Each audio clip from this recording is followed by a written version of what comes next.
World കപ്പിലെ ഈ ഒരു trophy മാറ്റി നമ്മൾ ഇപ്പൊ കാണുന്ന ട്രോഫി ആക്കാനുള്ള പ്രധാനപ്പെട്ട കാരണം ബ്രസീലാന്ന് പറഞ്ഞാൽ നിങ്ങൾ വിശ്വസിക്കുവോ? എന്നാ വിശ്വസിച്ചേ പറ്റൂ. This is A day 15 of പുതിയ അറിവ്. 1930 മുതൽ ഫിഫ ഉപയോഗിച്ചിരുന്നത് ജൂൾസ് റിമിറ്റ് ട്രോഫി ആയിരുന്നു.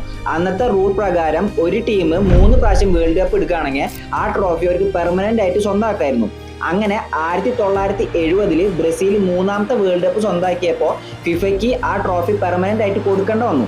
അതിനുശേഷം 1974 വേൾഡ് കപ്പിന് ഫിഫയ്ക്ക് പുതിയൊരു ട്രോഫി ആവശ്യമായിരുന്നു. അങ്ങനെയാണ് നമ്മൾ ഇപ്പൊ കാണുന്ന ഈ ഒരു ട്രോഫി ഇൻട്രൊഡ്യൂസ് ചെയ്തത്. അതിനുശേഷമാണ് 1983 ബ്രസീലിലെ മ്യൂസിയത്തിൽ വെച്ചിട്ട് ഈ ജൂൾസ് റിമിറ്റ് ട്രോഫി മോഷണം പോകുന്നത്. അതിനു മുമ്പും ഇത് മോഷണം പോയിട്ടുണ്ടെങ്കിലും അന്ന് മോഷണം പോയതിനു ശേഷം ആ ട്രോഫി പിന്നെ തിരിച്ചു കിട്ടിയിട്ടില്ല. ഇതിനിടയിൽ കുറെ ആൾക്കാർ വിചാരിച്ചിരിക്കുന്നത് ഈ ട്രോഫി മോഷണം പോയോണ്ടാണ് ഈ ഒരു പുതിയൊരു ട്രോഫി ഇൻട്രൊഡ്യൂസ് ചെയ്തതെന്നാണ്.